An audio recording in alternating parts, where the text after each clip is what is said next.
since late Robert Green started some of this research more than 10 years ago. And today I'm going to talk about the critical point in relaxor materials and how you can impact some other interesting properties which you can see in these materials, like electrocaloric properties and electromechanical properties. But you will see that there is also some relations with the ground state of relaxor ferroelectrics. So first I will give some introduction about this critical point, which you can see in ferroelectric materials and also ferroelectric relaxor materials. And then I will go to some other effects you can see in these materials, like the electrocaloric effect, and how we can measure by using these kind of measurements. Also, the lines in electric temperature field diagram of the relaxor materials. And then I will go through how, what kind of effects the critical point has on electrocaloric and electromechanical properties. So what kind of critical point I have in mind? This is basically this kind of critical point we call vapor pressure vapor type critical point, liquid vapor type critical point, which we can find in this kind of phase diagram of water. And this kind of similar phase diagram we can also find in relaxor or ferroelectric materials, but instead of having pressure we have electric field or temperature. So do we have such kind of critical point? Of course, already for a long time ago it's known that in very well known barium titanate we can induce such kind of critical point in electric field temperature phase diagram. And if we measure along this line, we will see that this line of phase transition between paraelectric and ferroelectric phase, which is first order line, will end in an isolated second order transition point, which is of the second order, and beyond this point we will not have any more strictly speaking thermodynamic phase transition, because we just see supercritical evolution from one state having the same symmetry as in the other state. So this is basically how we can find out these kind of critical points. We simply follow this line and see how latent heat is disappearing. So this is how we can find this kind of point. Now, of course, related to this issue, I'm going to address two questions. One is what is the ground state of relaxor ferroelectrics, like for instance PMN. We know that there was for some long time ago competition between this kind of picture of random field frozen ferroelectric, where we have some random field frozen domains which turn out into larger macro domains when we cross some sort of conversion line, which strictly speaking is not really the transition line, because we already have transition at higher temperatures, as our previous speaker already mentioned, that some conversions taking place already at higher temperatures. And there is another picture of dipolar glass there, where we have at lower fields some sort of dipolar glass state. There is no long range order here, but when we cool down the system at higher fields, we will see some sort of conversion into the ferroelectric long range order. Now, another question is what such kind of critical point, if it exists in the relaxor ferroelectrics, would have on electrocaloric and electromechanical properties of these kind of systems. So, because I'm going to talk about electrocaloric effect, I'm going to give a brief introduction for those who don't have a close picture about this effect. So there is such kind of, for students, naive picture where we have two coupled energy reservoirs. One is dipolar subsystem and the other one is lattice or common subsystem. And now, in the absence of the field, we have some sort of disordered state of this, but when we put the field on this dipolar subsystem and get ordered, its entropy is decreased.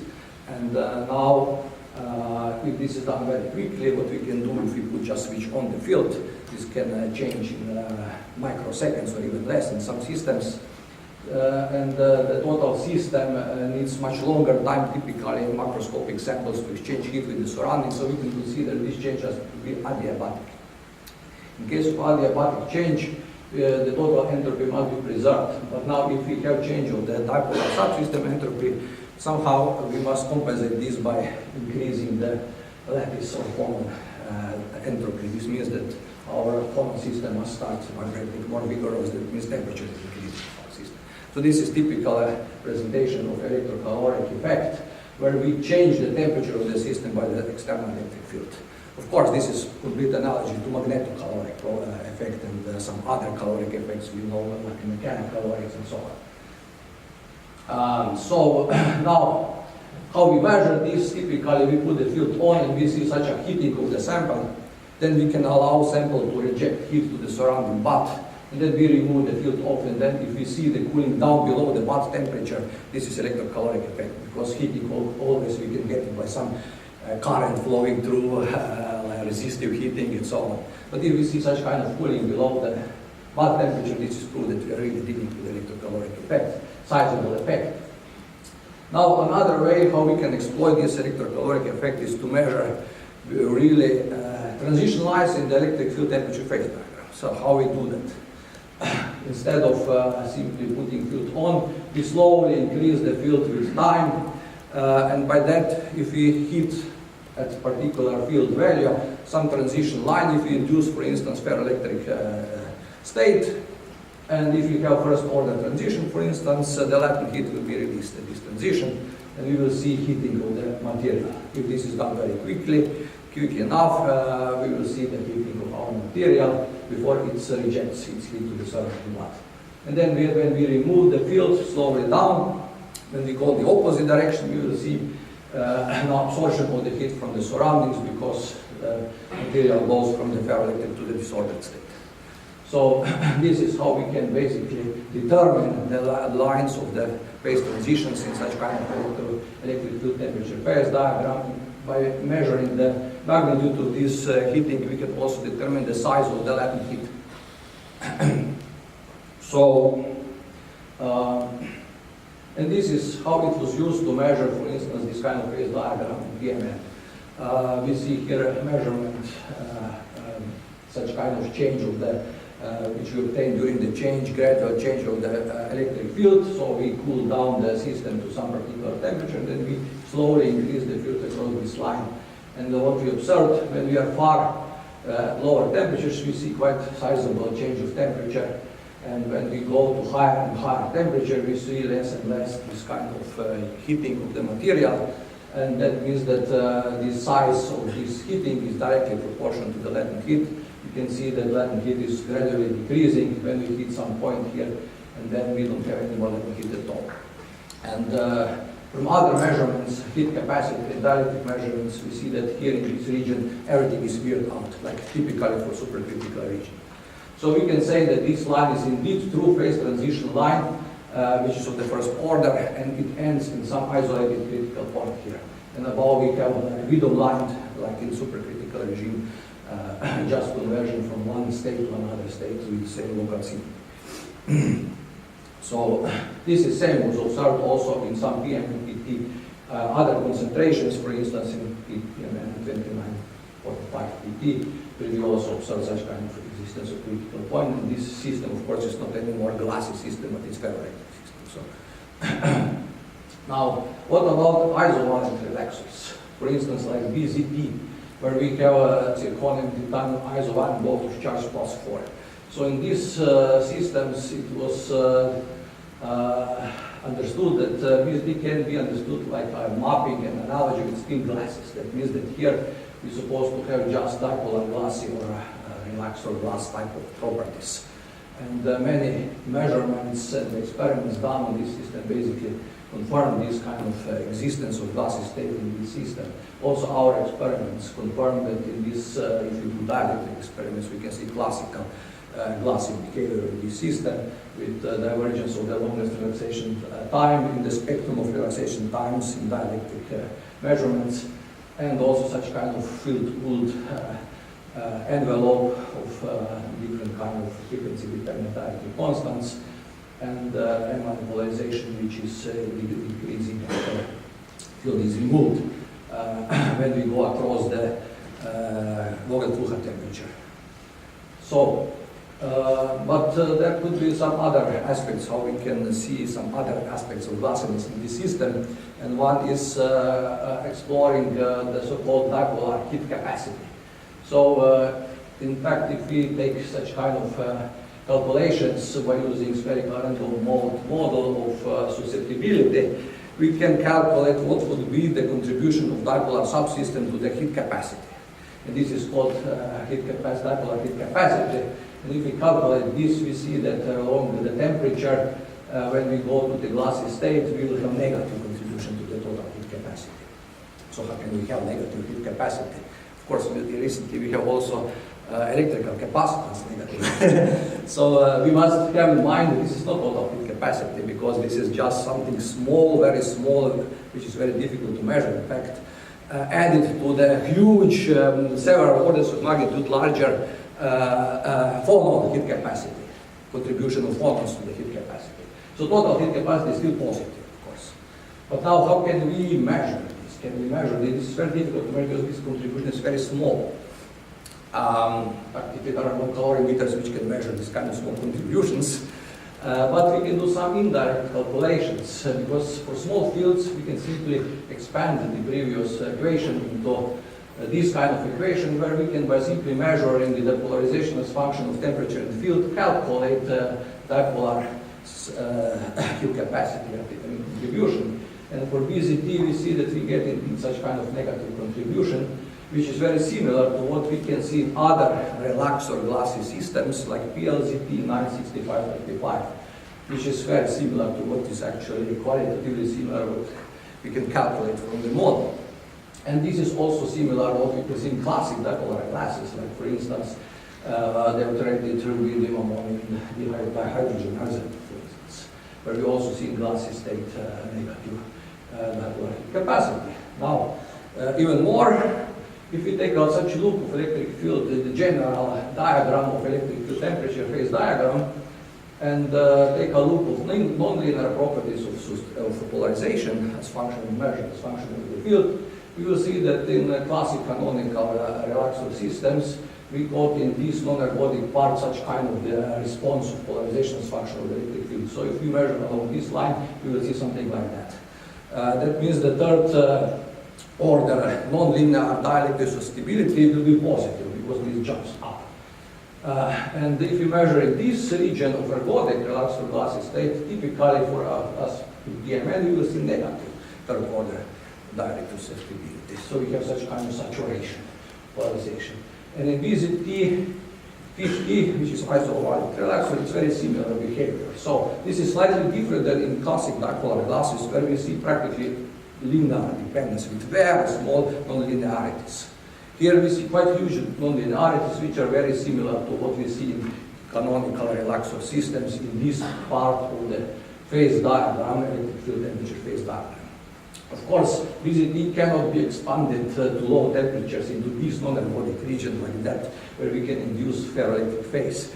It remains like frozen everywhere in this type of phase diagram. So it's behave like incipient relaxor system, which cannot be transformed into the ferroelectric state by some very large fields. So now we go to the spherical random model calculations of the electrocaloric response in relaxor ferroelectrics. Basically, if we do some sort of experiments like I mentioned before, adiabatic, then we can simply equilibrate dipolar entropy with phonon entropy, and from this we can come to such kind of equation where we can calculate what is the electrocaloric response in the relaxor materials by using spherical random field model. We can come to such kind of result where the electrocaloric temperature change per change of the field as function of the reduced field and the reduced temperature reduced by the critical values of the temperature and the electric field. We see that the maximum of this quantity, which we call electrocaloric responsivity, has maximum exactly at the critical point here, where we have 1 and 1. Now, if we make cross section at fixed temperature 1 by changing field and compare this to experimental results, we see indeed that experimental results for these kind of materials where we have critical point inside is qualitatively very good with this red line, which is calculation from the model. So now what about the electromechanical response in the relaxor ferroelectrics? We know that in most of these materials, like PMPP, there is quite huge enhancement close to the morphotropic boundary. This is mainly due to these polarization rotations along these monoclinic and other states. And what is interesting also that there is also some contribution of this critical point to enhancement of the ferroelectric coefficient. We see that there is a maximum along this point here. If we go along these lines, we see maximums, and if we go along these lines, we also see some maximum close to this critical point. And this is something what we, some long time ago, proposed that this is directly related to the tensor of susceptibility, basically directly tensor, because this is supposed to diverge close to the critical point, at the critical point. And indeed, these guys from Los Alamos National Laboratory, a group of our Saxena, they calculated for barium titanate what would happen, which also has critical point. So they actually calculated that barium titanate, the tensor, piezoelectric tensor should indeed diverge here close to the critical point because the susceptibility tensor diverges there. So, and this is in agreement with what we also observed in PMNPT if we go along this line or if we go along this line. So, recently also it was, this was shown also for other systems, somehow lost slide here, in PZNPT and potassium lithium tantalate. It was shown this kind of divergence. And recently in BSN 25 BSD, they show that if we go close to this critical point, either by that direction or by that direction, we see such kind of huge enhancement of the piezoelectric properties for several orders, for several times, like here or here, if we do temperature scans. Okay, with that, I would like to thank you for your attention.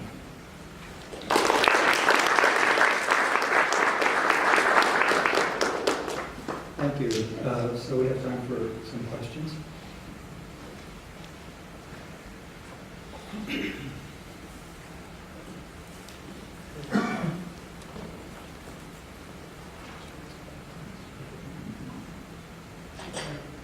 When we look at this electrocaloric in PMN, Yes. so if we plot electrocaloric coefficient versus electric field, we found, so it starts at 0 because it's ferroelectric, or non-correlation, and then goes to maximum with electric field and goes down for any temperature.